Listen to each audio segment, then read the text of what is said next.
Hello everyone, আসসালামু আলাইকুম। আমি আব্বাস আপনাদের সাথে সরাসরি যুক্ত আছি। এটা হচ্ছে ফরিদপুর জেলার বলমারী থানার অন্তর্গত রামদিয়ার গড়ান থেকে আমি আপনাদের সাথে যুক্ত আছি। আমার সামনে দেখতেছেন একজন লোক, একজন কৃষক, প্রান্তিক চাষি, আমার বড় ভাই ফিরোজ ভাই।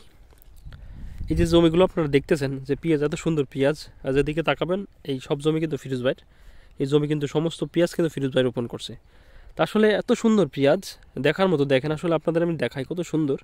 এই পেঁয়াজের বয়স কিন্তু 60 দিন। আপনারা জানেন 60 দিন যখন একটা পেঁয়াজের বয়স হয়ে যায় তখন কিন্তু মাথার আস্তে আস্তে লাল হয়, পেঁয়াজ কিন্তু গদি নামে। কিন্তু এই পেঁয়াজগুলোর প্রত্যেকটা পেঁয়াজ কিন্তু নামতেছে। তারপর তার গাছ কতটা সুস্থ এবং সবল, কত সুন্দর, আসলে দেখার মতন, খুবই সুন্দর। তা কিছুদিন আগে আমি কিন্তু ফিরোজ ভাই একটা ভিডিও করেছিলাম যে কী কী ওষুধ দিচ্ছে ফিরোজ ভাই, সেটা কিন্তু আপনাদের একদম সরজমিনে দেখিয়েছিলাম। তা আজকে ঘুরতে আসছে, দেখলাম ভাই সরজমিনে দাঁড়িয়ে আছে, এই দেখেন, খুবই সুন্দর। তা ফিরোজ ভাইয়ের সাথে আমরা একটু এই পেঁয়াজ বিষয়ে একটু কথা বলবো, যেহেতু আমার এই ভিডিওগুলো বিশেষ করে যারা প্রান্তিক চাষি, যারা কৃষক, তারাই কিন্তু বেশি দেখে থাকে।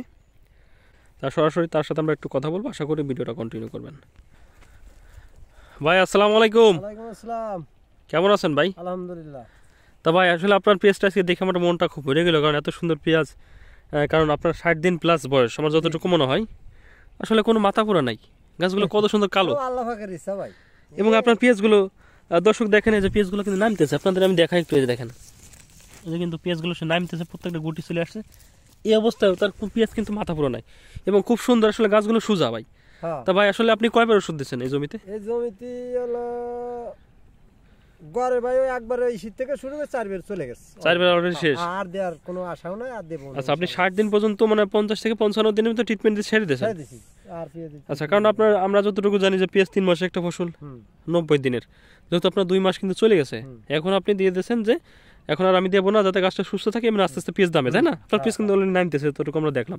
তো এই জন্য দাদা আসলে সবচেয়ে পারফেক্ট হচ্ছে, মানে সবচেয়ে পেঁয়াজ চাষের জন্য মেন হচ্ছে যে গাছ সুস্থ রাখা, তাই না? গাছটা যদি আপনার সুস্থ থাকে, ফলটা কিন্তু এমনি ভালো নামবে। আর গাছটা যদি রোগে আক্রান্ত হয়, তাহলে কিন্তু ভালো ফসল কিন্তু নাও হবে না। মানে যদি আপনার গাছটা সুস্থ থাকে, তাহলে কিন্তু সুস্থ মা থেকে সুস্থ কিন্তু একটা ফসল হয়। তাই জন্য গাছ কিন্তু সুস্থ রাখা খুব জরুরি।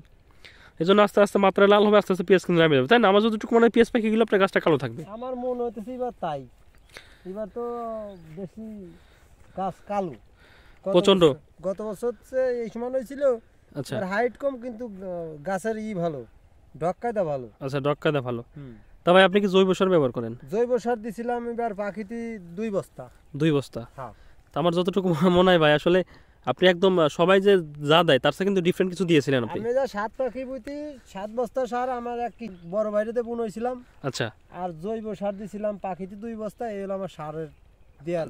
আচ্ছা, যতটুকু আমি দেখছিলাম আপনি শেষের সময় খালি জাস্ট ইউরিয়া সারটা দিয়েছিলেন। হ্যাঁ হ্যাঁ, ইউরিয়া সার আর কিছুই দেন নাই।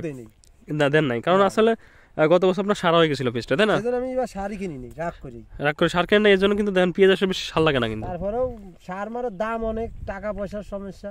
আচ্ছা, মানে আপনি কৃষকরা, অন্যান্য কৃষকরা যা দেয় তার থেকে কিন্তু ডিফারেন্ট কিছু দিয়েছেন, জৈব সারটা দিয়েছেন। জৈব সারটা দিছি এবার। আমার যতটুকু মনে হচ্ছে জৈব সার কারণে কিন্তু পেঁয়াজের গাছটা কালো আছে এখন পর্যন্ত। কারণ এটা কিন্তু আমারও ছোট ভাই ওই যে আইজুল, সে ওই যে দেশে তার পেঁয়াজ ওই যে আমার একই কাটাকাটি কালো আছে, তাই না? আমাদের পেঁয়াজগুলোই কালো বেশি দেখা যাচ্ছে মাঠের ভিতর। আচ্ছা, তো দর্শক আপনারা কিন্তু জৈব সারটা ব্যবহার করতে পারেন, জৈব সারটা কিন্তু খুব ভালো। এসিআর জৈব আছে, কাজী জৈব আছে। এসিআর আমরা এসিআরটা দিছি। এসিআরটা দিয়েছেন? জি জি জি, এসিআরটা দিছি। তো আমরা চাইবো দর্শক, আমরা একদম ফিরোজ ভাইয়ের সাথে সরজমিনে পেলাম, তার সাথে আমরা কথা বললাম।